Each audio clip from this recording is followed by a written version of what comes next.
Let's talk about something most people don't realize, how anxiety quietly fuels unwanted porn use. A lot of people assume it's about craving or desire, but more often it's about distress.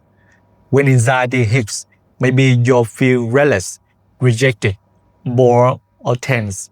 Your brain looks for a way to escape that discomfort.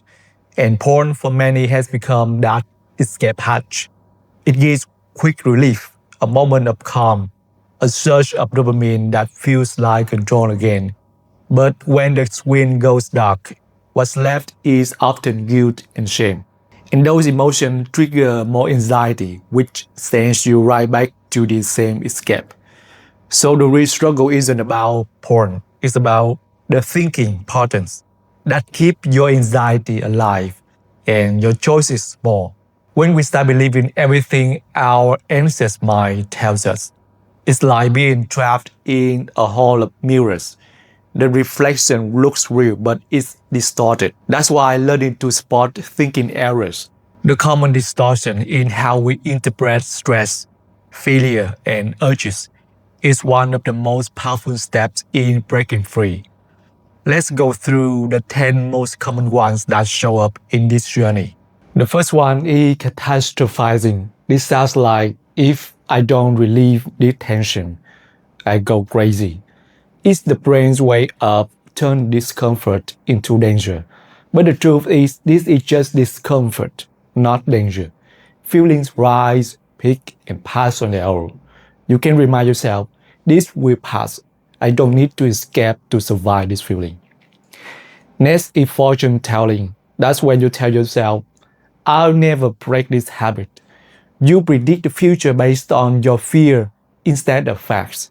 But recovery isn't instant, it's gradual. You can replace that thought with change takes time and people recover every day. I'm learning to.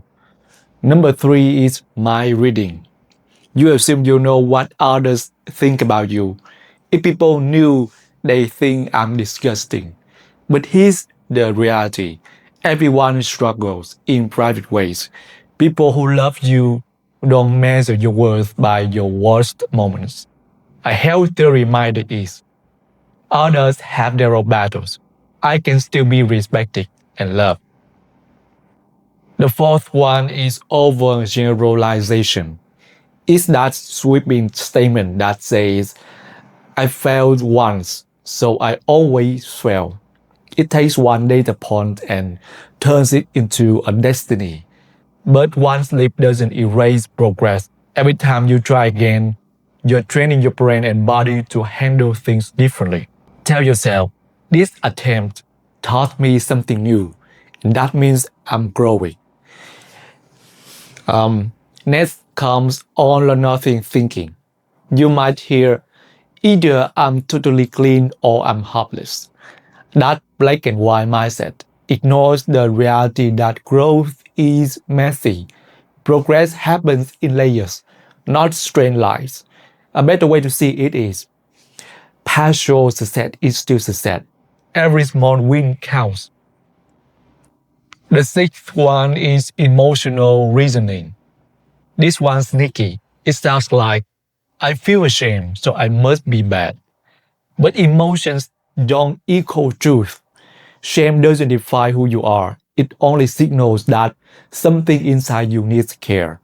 So instead you say, shame is just a feeling, not a fact. I'm learning healthier ways to respond. 7th, truth statements. These are the quiet rules that punish you.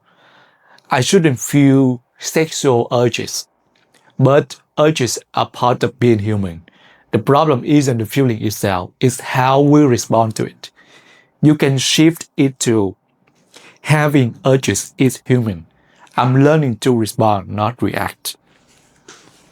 Number 8 is filtering. That's when you focus only on the failure. I slipped, so everything's ruined. You edit out the progress you made. But both the slip and the success belong in that same picture. You can tell yourself, yes, I slipped, but I also make real progress. That matters. Ninth is labeling. This is when you turn a behavior into an identity. I'm addicted. When you label yourself, you shrink the possibility of change. Instead, try this. I'm a person learning self-control and self-understanding. That single reframe moves you from shame to growth. And the last one is personalization. You tell yourself, my stress means I'm weak. But stress isn't proof of weakness. It's a normal human signal that you need rest, care, or support. A healthy response is, stress happens to everyone. I'm learning to build resilience. Each of these areas adds fuel to anxiety, and anxiety drives the urge to escape. When you start catching these thought patterns in real time, you begin to loosen that grip. You don't have to argue with them or force them away. Just notice them. Say to yourself, oh, this is my brain catastrophizing right now, or that's all or nothing thinking. Awareness alone starts to break the loop because it puts you back in the driver's seat. And here's what's powerful. When your thinking changes, your anxiety softens. When anxiety softens, you need to escape phase.